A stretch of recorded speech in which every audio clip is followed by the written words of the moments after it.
Chapter 6. We're going to be right back there this morning. And these first four seals are four horsemen. A lot of people call them the horsemen of the apocalypse or whatever else you may want to call them. Last week we looked at the white horse, which was the opening of the first seal. And this rider on the white horse represented, symbolized, however you want to say it, the Antichrist. Now, as the first seal was opened and the rider went out, the Antichrist began his move on the earth, his move to take world power, world domination, create a one world system, which consisted of politics and religion. We'll be looking at all that in later classes.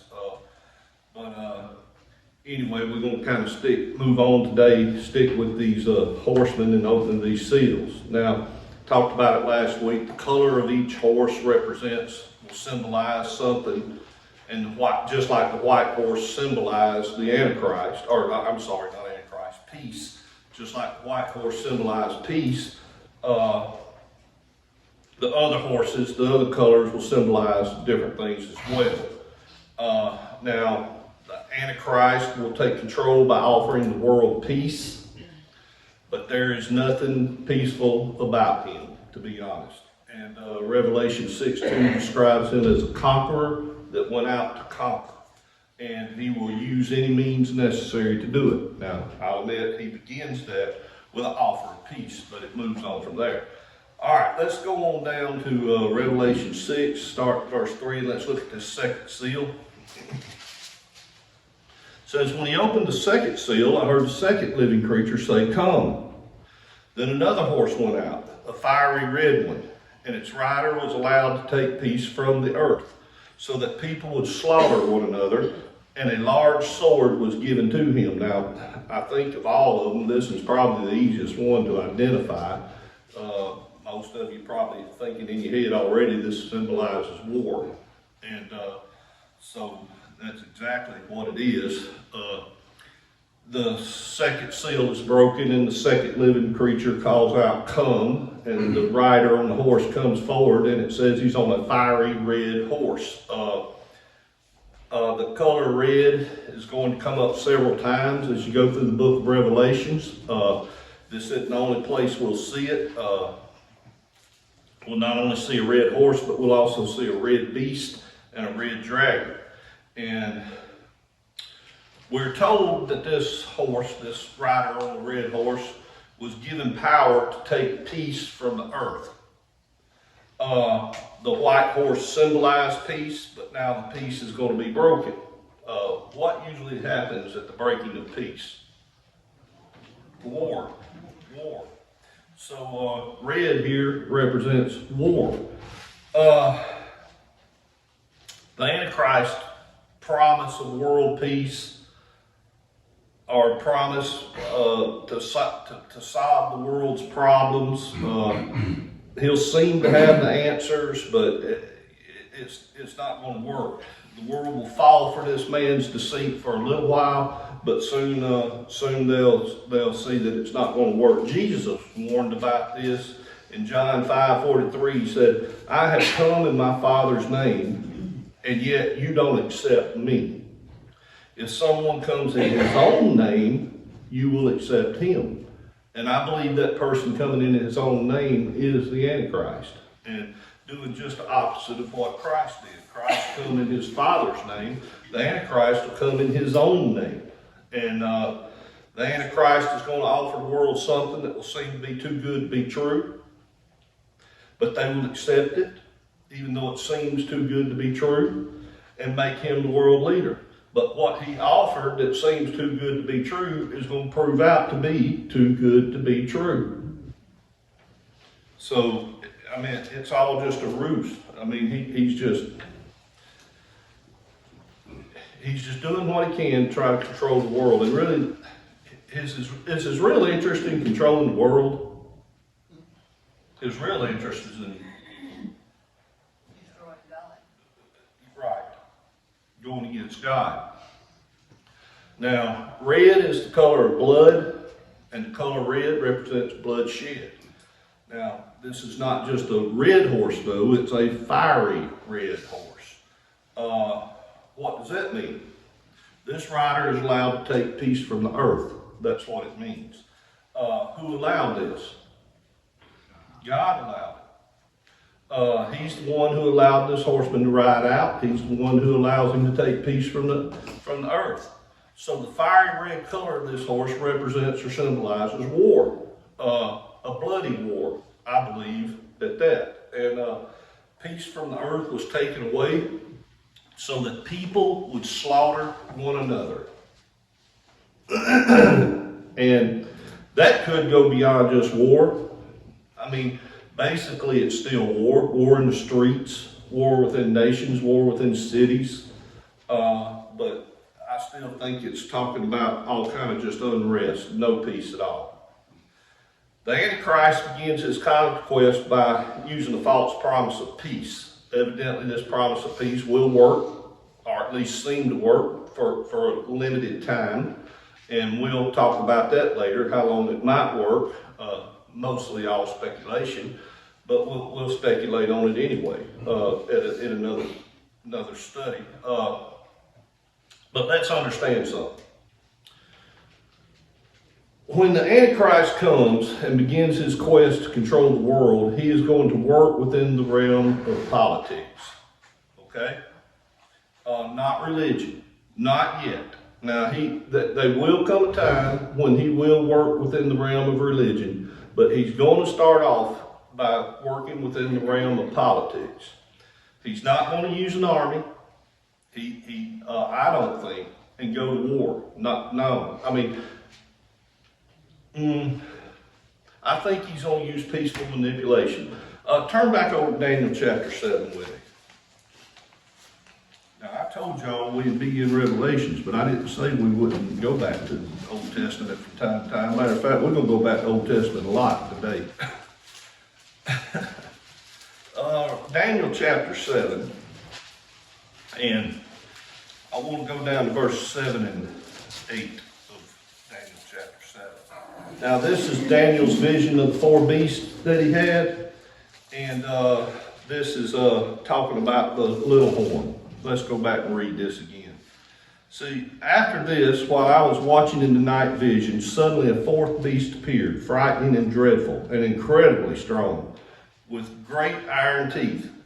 It devoured and crushed, and it trampled with its feet whatever was left. It was different from all the beasts before it, and it had 10 horns. Now, we talked about this vision before. We know what it means. The 10 horns represent 10 leaders or 10 nations. Like I said before, you can't have a king without a kingdom. You can't have a kingdom without a king. They intertwine.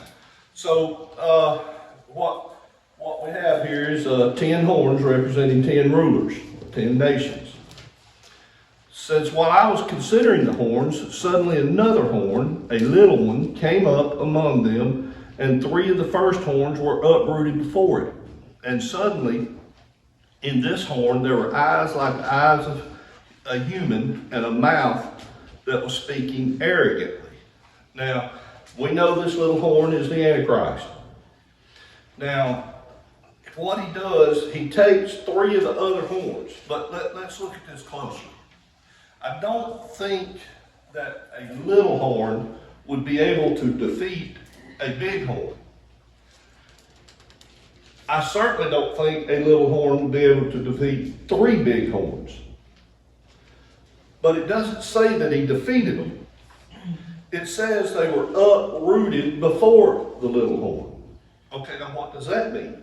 Well, I'll be honest with you, I don't know fully what that means.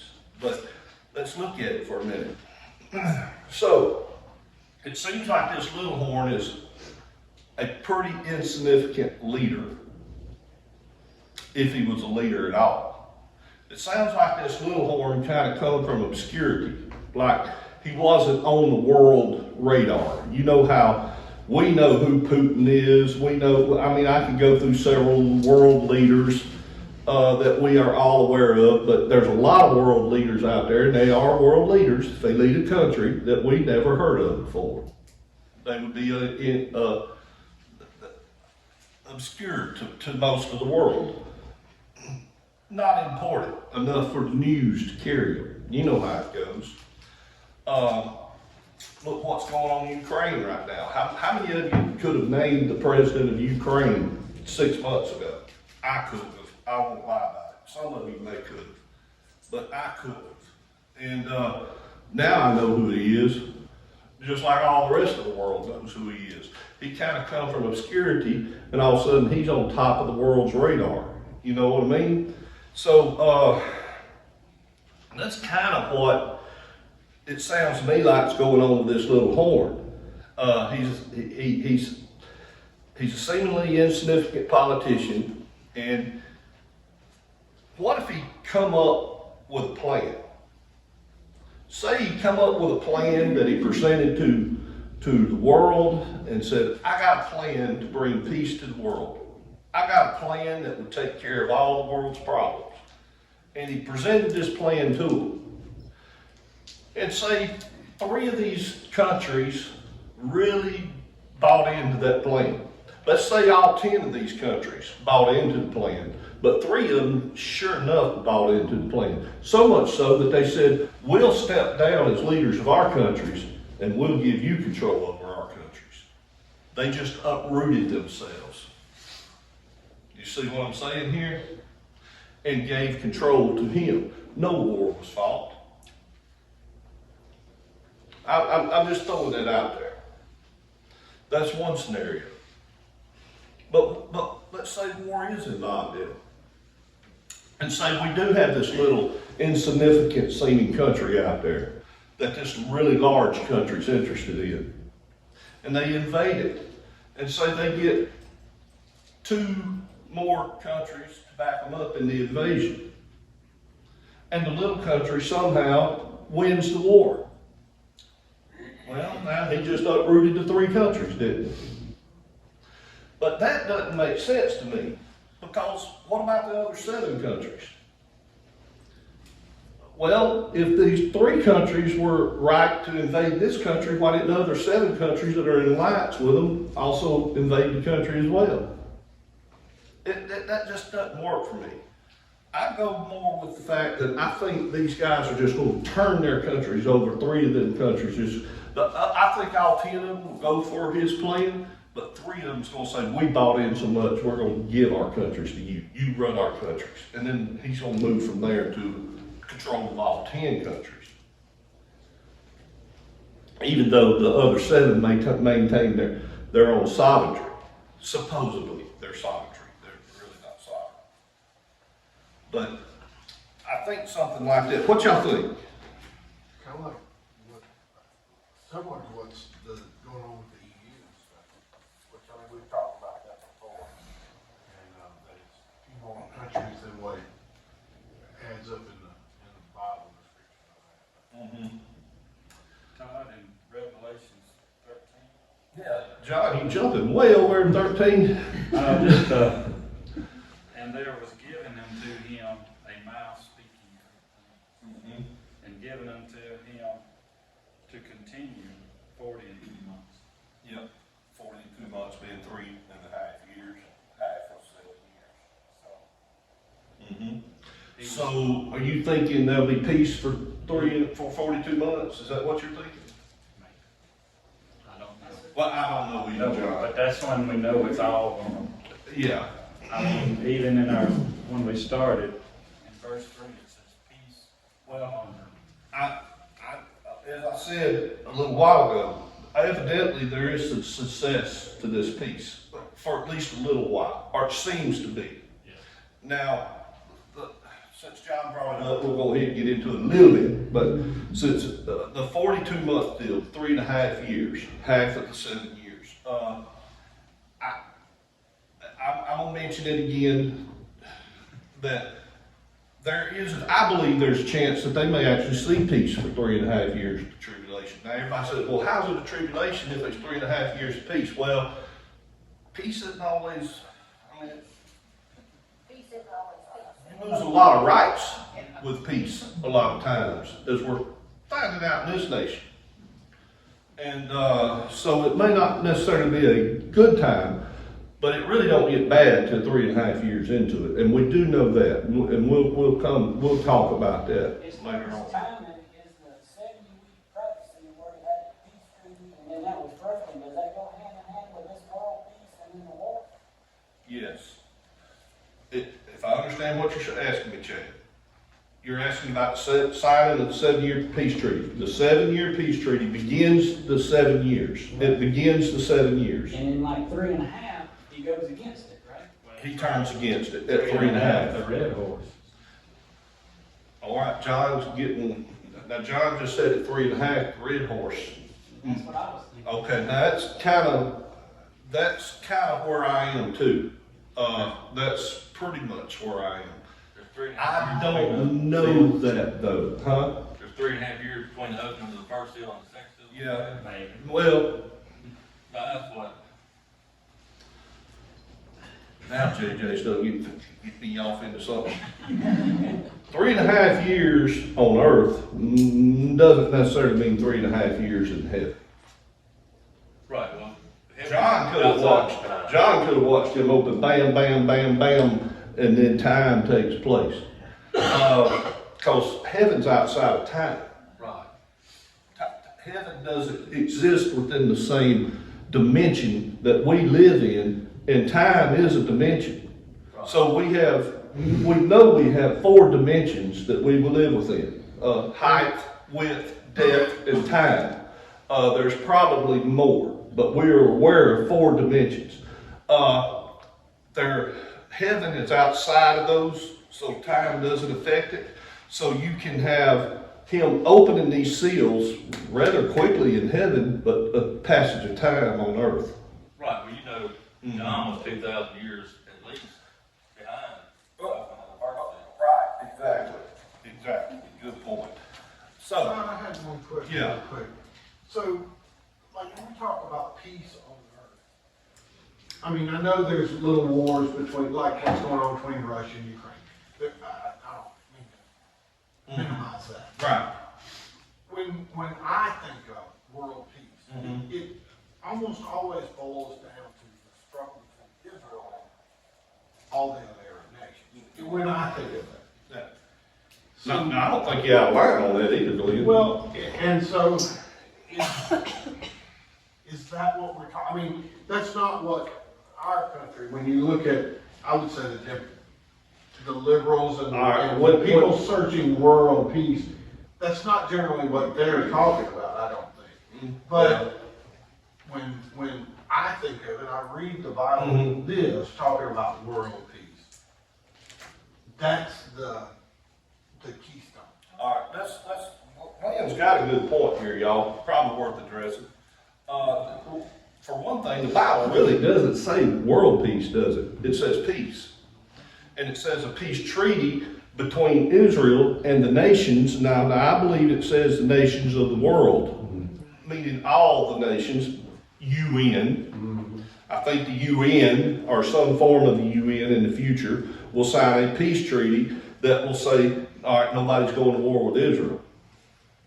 Now, when we talk about world peace, everybody, if we went around the room, a lot of us would have probably different opinions of what would justify world peace.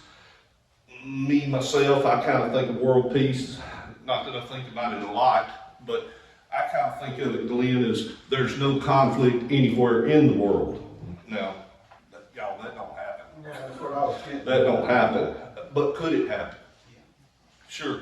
If everybody got within the UN, I mean, sure enough, and that's where these globalists are going.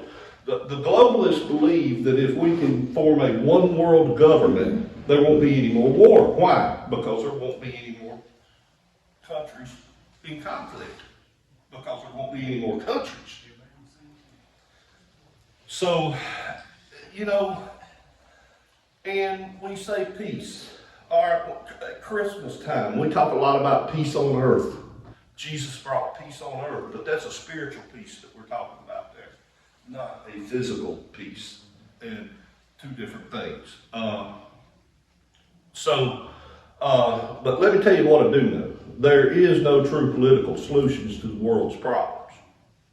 I've seen enough. I'm 58 years old. Been around long enough to know politics can't fix the world problems. I believe most of you would agree with me on that. Especially when it comes to maintaining or making and maintaining peace. And yeah, one thing, don't know if you remember this or not, but some time back, you were teaching a class on the tribulation period. And I gave you material. Yeah, you did. And I remember it. I still have it. you still have it? Yeah. I can't find my copy. I don't remember. I'll bring it back to you, but I really don't want to bring it back to you because I didn't agree with a whole lot of stuff that was in there.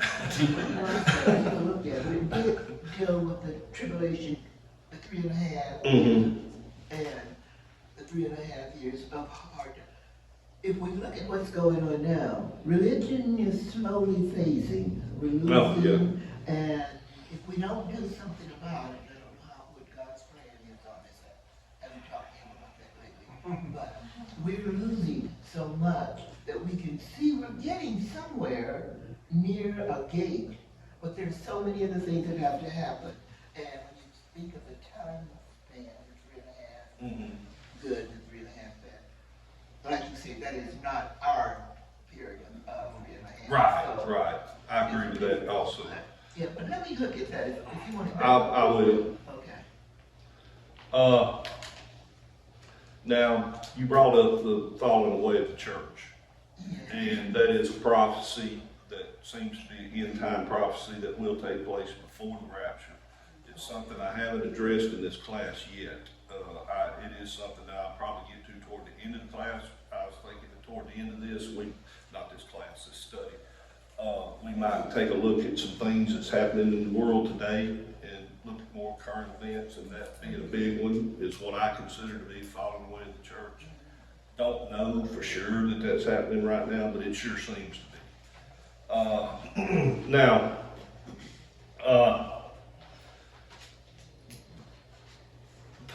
true peace can't be brought about politically. I don't believe. Why not? Because politics at its core, politics at its core is solely about gaining and maintaining power. That's even so-called good guys that get into politics seem to get corrupted at some point. We can't legislate morality, so I You can't legislate morality anyhow. Seems like politics can take morality away though. But politics, for instance, why don't the Washington, I know we got a vote coming up Tuesday, and I'm not trying to get into politics here about that. Please, don't misunderstand it here. But I can't help it because it is sort of one of the issues on this political docket. It's, why don't they term limit themselves? They don't want to give us the power. Power. They don't want to give it up. That's what it's all about. That's what politics is all about. It's all about power. They tell us they care about us. They may care about us till they get elected. Then they no longer care about us. Is that money and power? I think money is, money's part of it. And money, I think a lot of them say, well, money brings power, gives me power, money is power. But I think it's really about power, control. And we're seeing a lot of that taking place today. There is no peace in politics. The world's been at war since the Tower of Babel. And it will continue to be. And what's to blame? Politics. Well, politics isn't going to work for the Antichrist either. It will seem like it, maybe at first, but then the rider on the red horse will be summoned. And all his promises of peace are going to fall apart. And when he is summoned, what will he be given? A sword. And a sword represents war as good as any symbol that has ever been made. As we go. Is the rider on the white horse the same rider on the red horse? No. 4 different riders, 4 different horses, 4 different colors, 4 different symbolisms. Well, and we're not really talking about, the rider is not necessarily, it's like you said, it's symbolism. The rider is not a person like the Antichrist is. Yeah. The rider of the white horse symbolizes the Antichrist, but Right. the rest of them are not necessarily people. They're not necessarily living beings. That's right. It's sort of like looking at a statue that moves or something. I mean, I don't think they're real creatures, and they may be. I could be wrong about that. I think they just symbolize something that's happening on the They earth. could represent countries, nations. Yeah, they could. I guess maybe they could, and we're gonna talk about that here in just a minute, Elizabeth. If y'all didn't hear what Elizabeth said, Elizabeth asked if these riders could represent countries or nations, particularly this one. And we're fixing to get into that. Y'all go ahead and start turning to Ezekiel chapter 38. As we go through these judgments, we will see just how bad this war is going to be. And I'm talking about that the rider on the red horse is going to bring. But for right now, I want to turn from Revelations and these seal judgments back to, we're going to stay in the Old Testament for a little while. We're going to look at something very interesting to me. And this will be my first time ever to try to teach this. Because frankly, I don't understand it all. Okay, did you say Ezekiel? Ezekiel chapter 38.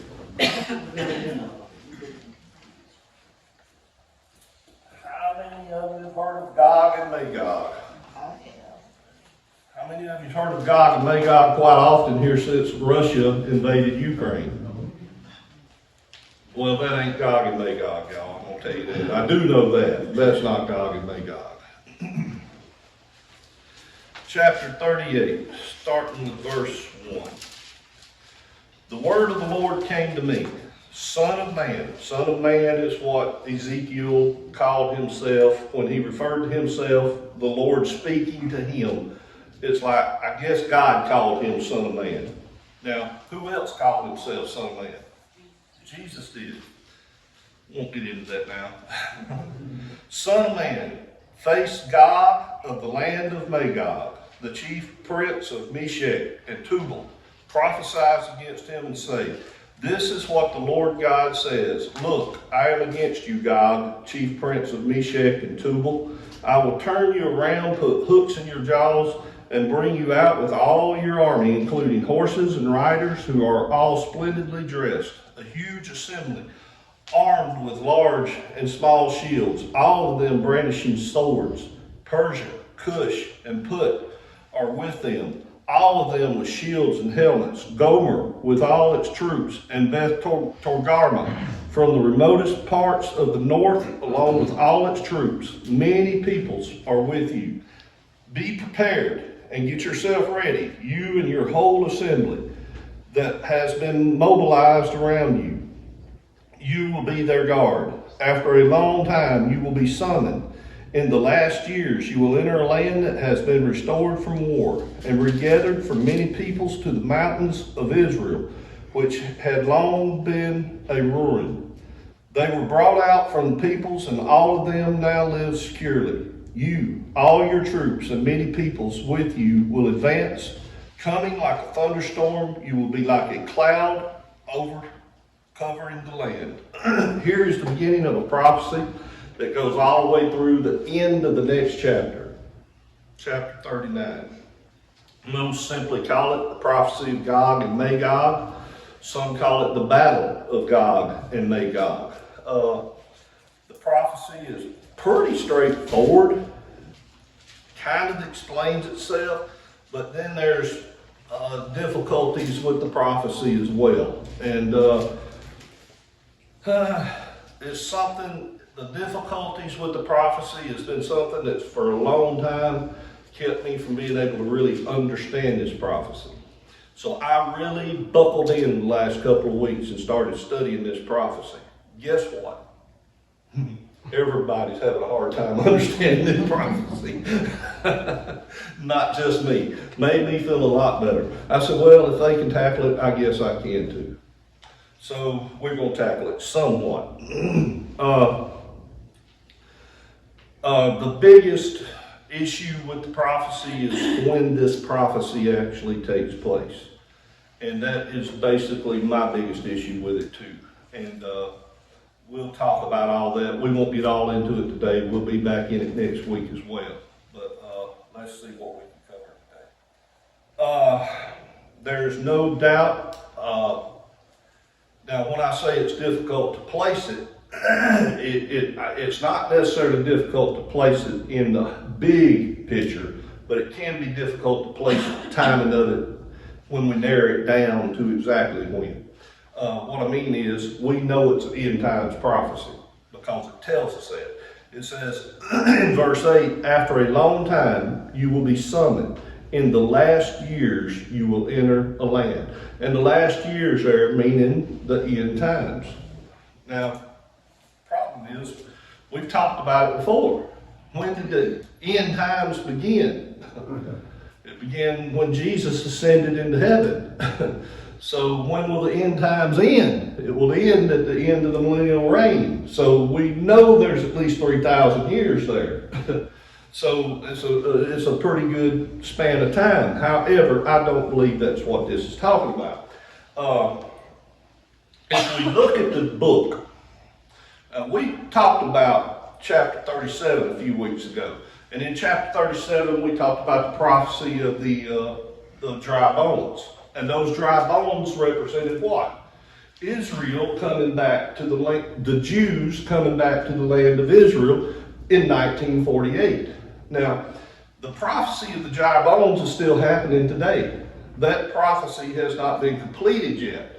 Those bones are still coming together. They won't be completed until there's a spiritual resurrection of Israel. That spiritual resurrection has not happened yet. But they are coming together. So, in chapter 37, Israel comes back to the land. That happened in 1948. Now, we jump over to chapter 40. And from chapter 40 to the end of the book, basically, those chapters all deal with a description of the millennial reign, the millennial temple, and everything that will happen after Jesus returns. So, chapter 38 and 39 are sitting between the return of Israel to the land of Israel and the millennial reign. So that narrows down that end time to me. Y'all with me on that? So it has to happen when? Between the time Israel come back into the land and Jesus' second coming.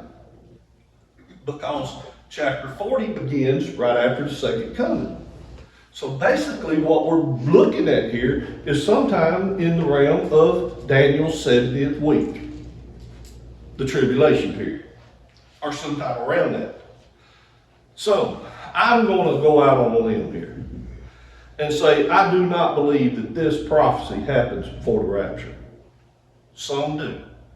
They could be right. I could be wrong. But I personally do not believe that this prophecy takes place before the rapture. I believe this prophecy takes place between the rapture and the second coming of Christ, which could still be a good bit of time. We think 7 years. The rapture does not begin Daniel's 70th week. What begins Daniel's 70th week? The signing of the peace covenant. Who knows how much time goes from the rapture to the signing of the peace covenant? We don't know. It could be minutes. It could be years. We don't know. A lot could happen between the rapture and the signing of that peace covenant. We don't know. But I believe this prophecy, Gog and Magog, takes place between the rapture and the second coming of Christ at some time during that period, which could mean before the tribulation period or during the tribulation period. Now, but that's where I'm coming with it. Like I said, a lot of people thinks that this thing might happen before the rapture. A lot of people thinks this doesn't happen till the end of the millennium, and there's a reason why they think that, and we'll talk about that later, but it's over in Revelation chapter 20, Gog and Magog are mentioned again. So we'll get into that later. First, let's look at this. Who is Gog and Magog? It says Gog of the land of Magog. So Magog is what? A land. Magog's a land. So Gog is who? The leader, or at least a prominent person from that land. Obviously, he's a leader. He gets all these other countries involved with him. Now, you'd be hard pressed today to go to your globe or to your atlas, world atlas, and find Magog. There's no nation of Magog that exists today. You remember when we talked about the 4 world empires? Started out with the Babylonian and worked all the way through to the Roman Empire. But basically, it was the same land area. Well, that's sort of what Magog's here. It's not giving us the name of a nation, but it's giving us the location of a geographical location of nation or nations. Y'all with me on that? Now, it also says Gog is the chief prince of Meshech and Tubal. Now, some translation says they include Rosh in that, which is correct. It should be Rosh, Meshech, and Tubal. And the reason some of them doesn't put it in there is because the word that they use there for prince actually means prince of Rosh. So it should be translated prince of Rosh, Meshech, and Tubal. Now, is Rosh, Meshech, and Tubal, is that nations, or is Rosh, Meshech, and Tubal cities within a nation? I'm not real sure. People have their own, I don't know. We're also told that Persia, Cush, Put, Gomer, and Beth Togar are also with Gog. Now, we do know these are different nations, and so it's an alliance of nations. To make this quick as I can anyway, these are modern day Ethiopia, which is Cush, Libya, which is Put, Iran, which is Persia. All the rest are located north of Israel. And those that are located north of Israel were either located in Asia Minor or Russia, modern day Russia. Most people consider Magog to be modern day Russia. I agree with that. In verse 4, God said, I will turn you around, put hooks in your jaws, and bring you out with all your army. God's going to bring out Gog and these armies. God's going to do this. Okay. Where do we see God breaking peace? When that rider on the red horse. You with me? God says, I will turn you around, put hooks in your jaws, and bring you out with all your army. God's going to bring out Gog and these armies. Verse 9 describes these armies as a cloud that will cover the land. And who are they coming out against? Look down at verse 10. This is what the Lord God says. On that day, thoughts will arise in your mind, and you will devise an evil plan.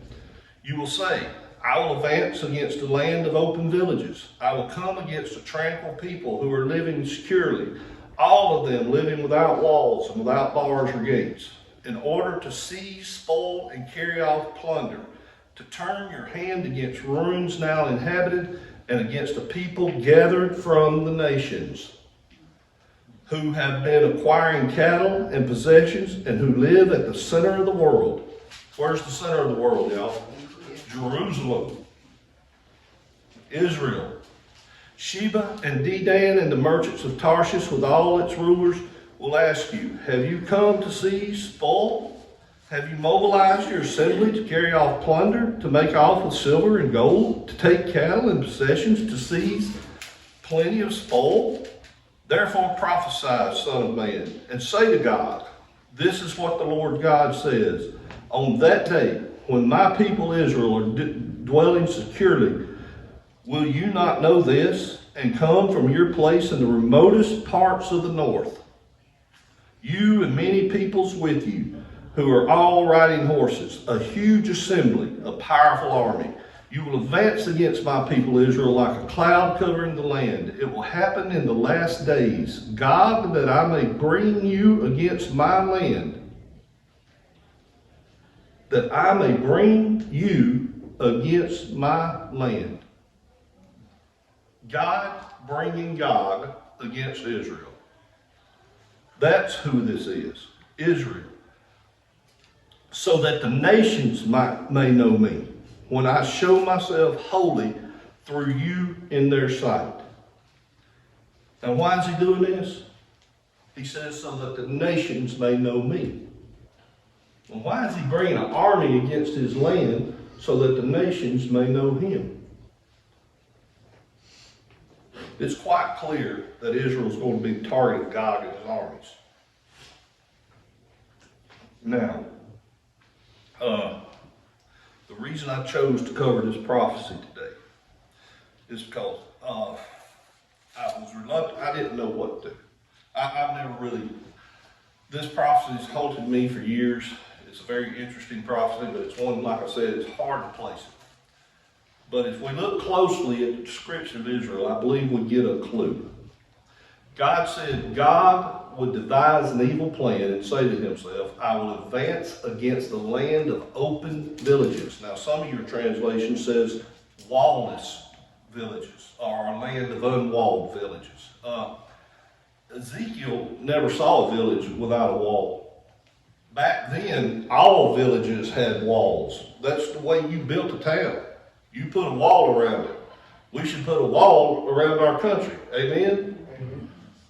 God also said, I will come against a tranquil, peaceful people who are living securely, safely, without walls and without bars or gates.